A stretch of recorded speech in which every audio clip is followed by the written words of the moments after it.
Alright guys, well, it's 11:45 right now. My birthday is in 15 minutes. I had a lot planned. Tomorrow was gonna be my party, and then Friday, me and Leslie were gonna go to New York. I was so excited for that. Actually, here's a clip of Leslie surprising me with the trip to New York. Guys, so I'm editing this video right now, and all of the footage of Leslie surprising me with the trip to New York got deleted, which is so weird. Like, I never in my life have had footage get deleted so many times besides filming this series. All my footage is getting deleted, so now that lifelong memory of Leslie surprising me with tickets to New York, which I remember filming, like I caught Leslie trying to record and I said, nah, let me record, like let me do it to make sure everything's good, and I hit record. I made sure the SD card was in there, like I recorded everything. Guys, I've been doing this for over 5 years. Like I have rarely ever in my life lost footage, and like that footage is gone. But whatever, back to the video. But we also had one more thing planned tomorrow,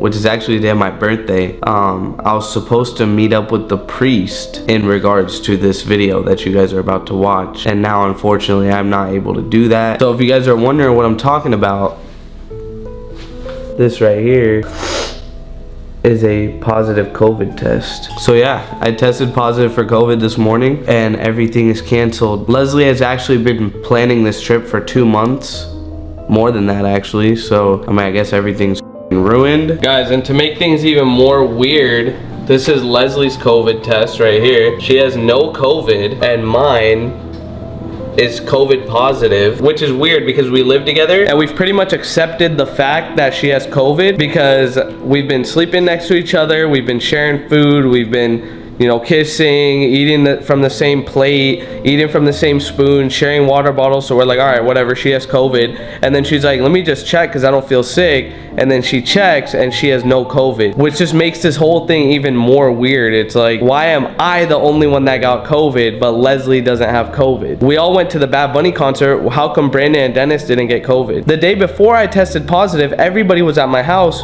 My sisters, my parents, nobody got COVID. I am the only one who got COVID. Take it how you want, but in my opinion, that's like crazy and just unbelievable. It's crazy. I wake up shivering. Like, I'm not even lying. Last night I had like 5,000 dreams. Like, I would sleep and then wake up and then sleep. It was like I couldn't get more than 2 minutes of sleep in a row. I would just wake up, wake up, wake up. I have not been sick in well over a year.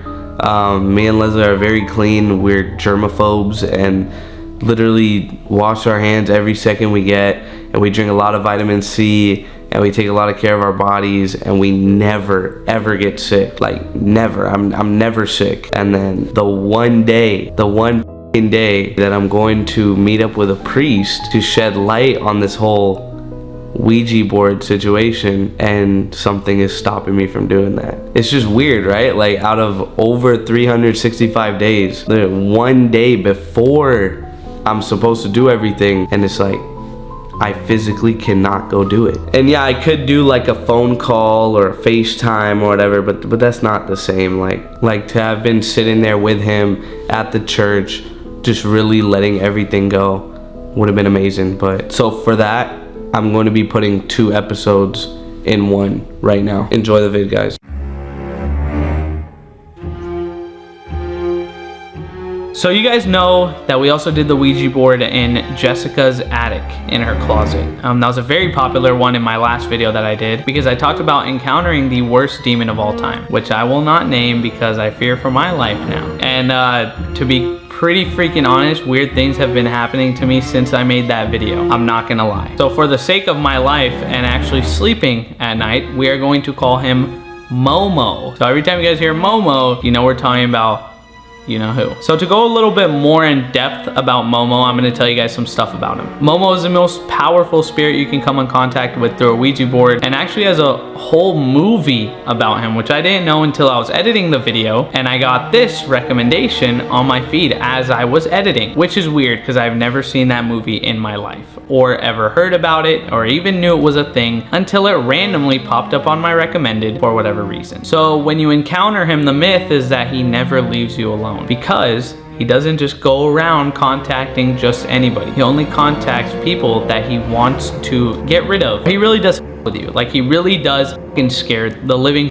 out of you. And for me, it was very bad. He literally follows you everywhere and makes you feel like you constantly have to look over your shoulder. You always feel like you're being watched, and it's very irritating. At first it's scary, then after that you get irritated, you get angry, you want him to just leave you alone. I know this because he is the whole reason for this video. At least that's what I believe. He is the reason for every bad thing that happened to me after that video when we came in contact with him. He is truly the definition of evil, and I hope that by making this video I do not re-spark any type of connection with me and him ever again. He literally has the power to drop the TV that's in front of you right now, or the one in the corner of your room. He can swipe the blankets off of your body as we speak. He can turn the light on in the hallway that you just kind of glanced at a little bit. You should never ever take him lightly. Be aware even when you're just thinking about him, because he loves the attention. He loves taking over bodies of weak-minded people, people that are scared. If you're scared, you are in danger of him connecting to your body, just like we connect to Wi-Fi's. Now that you know about Momo, let's talk about what he did to me.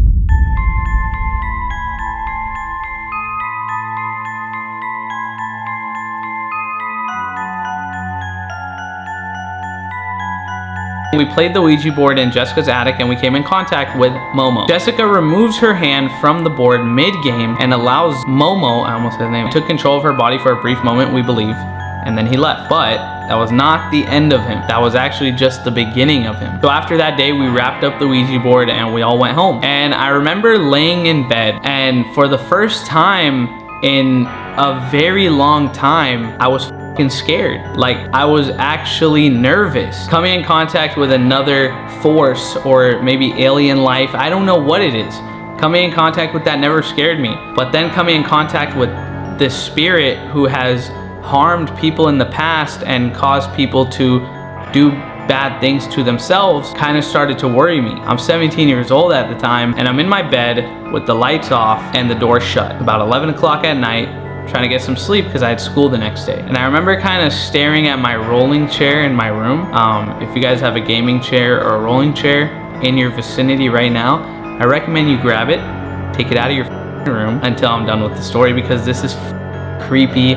And all I have to show for it is my word. You could choose to believe it or you could choose to not believe it. So it's dark in my room and I'm staring at my rolling chair, and it had my backpack and a hoodie on top of it, kind of looking almost like someone was sitting in it. All right, so it was already kind of creepy. Maybe it was just my mind playing games with me. I started to think, if this Momo person can move the planchette of a Ouija board, why can't he move my rolling chair right now? And you guessed it. Right when I thought that, my gaming chair moved and it was like facing me. When I tell you guys, like, I jumped. I tried running out of my room, but my blanket catches my foot. I swear to God, it wasn't just the blanket catching my foot. It felt like my foot got grabbed, like to the point where I couldn't move. It's not just yank your foot out. No, it was twisted into my leg to the point where I had to turn around, still in the room, in the dark, trying to rip this blanket off my leg. Sort of like Momo's way of telling me, hey, I'm here. Like, it was his way of telling me, like, yo, what's up? I'm here. Like, I'm with you right now.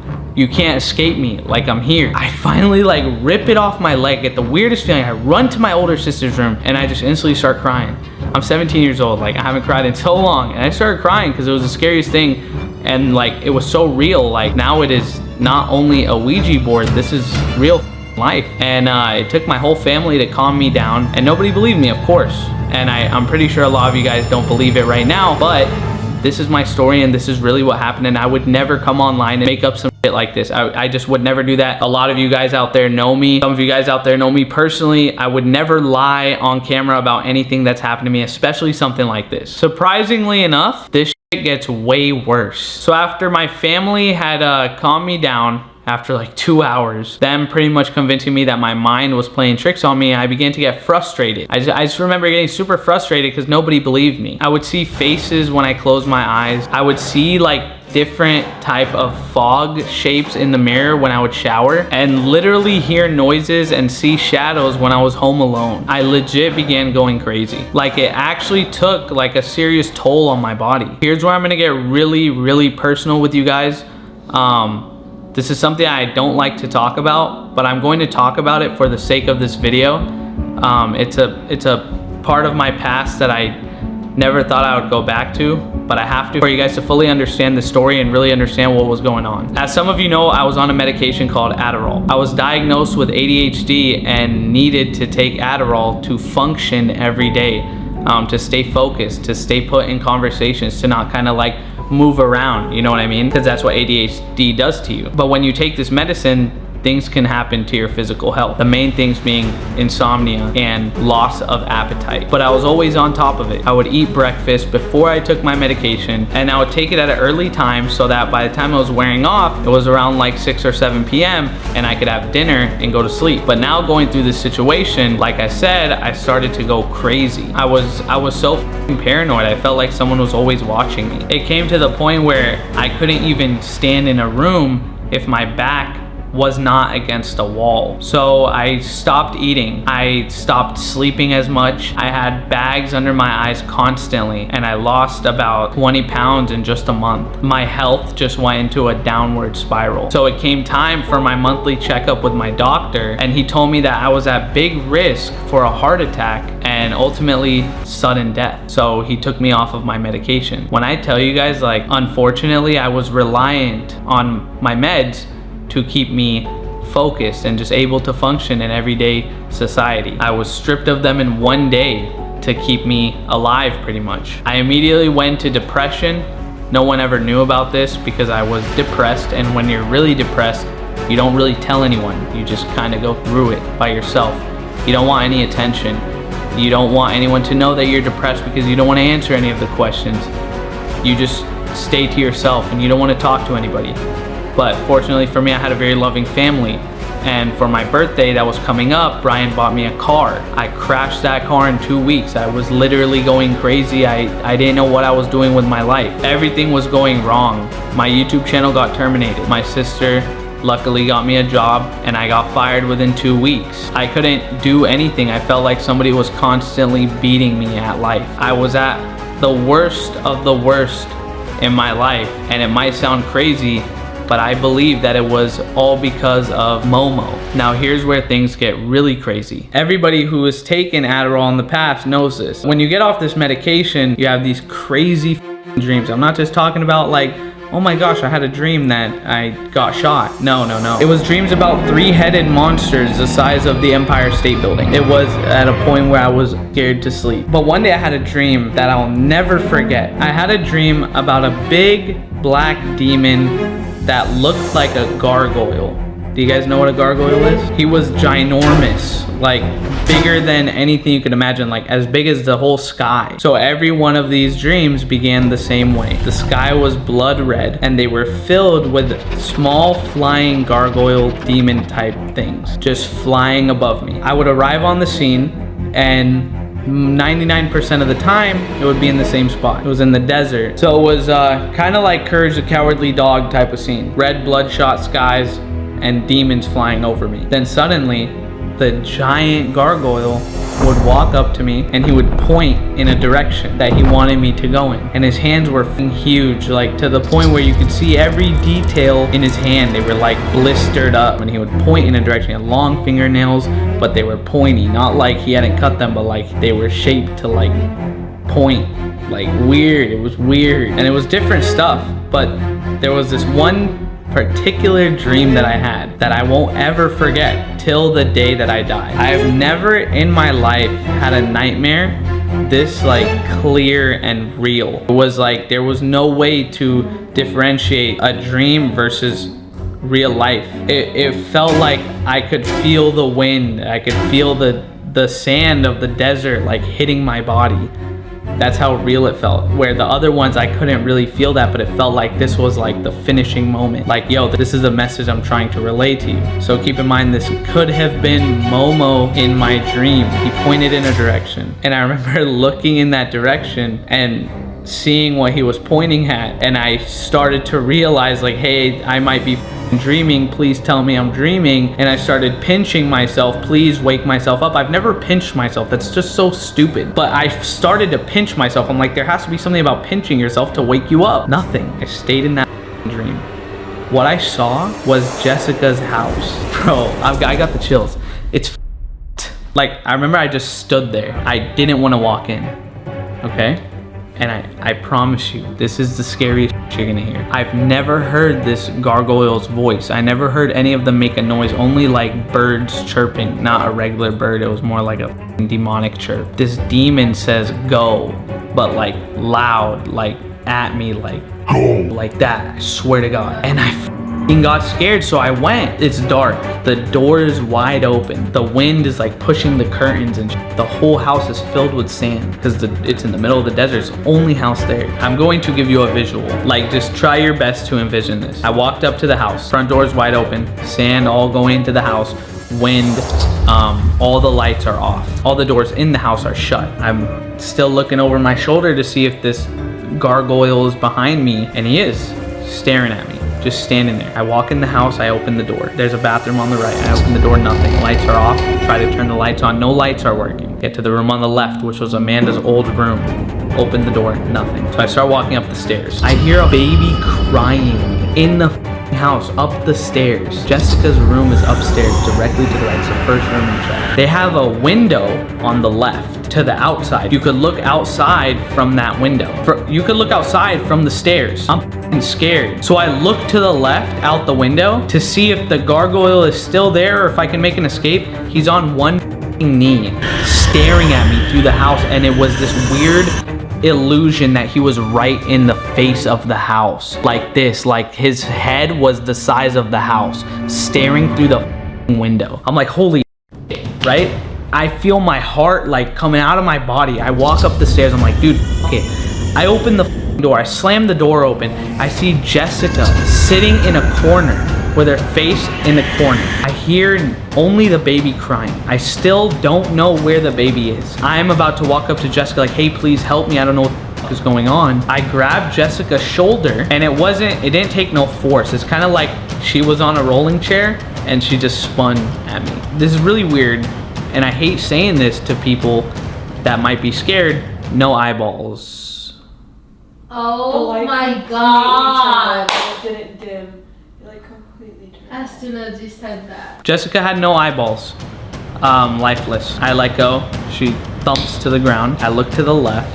There's a baby crying. The baby's there. The baby's there to the left, right behind the bed. You know, in a dream, you kind of do dumb. So I kind of start moving towards the baby. I'm in the mix at this point, so I'm like, I might as well do this. The baby stops crying, stares right at me, and says, go, in the same way that the demon outside said go. And I immediately wake up. Holy shit. When I tell you, I woke up scared. I was home alone. It was the morning. I was so scared. Nobody was home. And I didn't come back to my senses until another like 2 hours. Like for 2 hours, I didn't tell nobody what happened. I was sitting in the garage, all the lights on, in a corner. I had opened the garage. I went outside. I'm like, do I need fresh air? Like I got dizzy. It was creepy, dude. Like that dream is weird. I'll never forget that dream, and I can tell it the exact same way anytime anyone ever asks me. There's some stuff that I left out in that story purposely because I'm not going to say that on YouTube.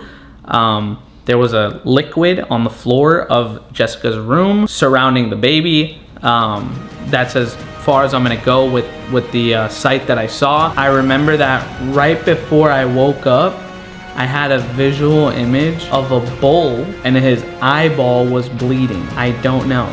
I looked it up. It was just a flash of it, but I can remember it vividly. I remember it was like, it went in my face and I woke up right away. So yeah, so I got really scared and I ended up telling my mom, and she told me that it was because you're coming off the medicine, you know, don't worry about it. You'll be fine in a month. But this is where things get really, really, really bad.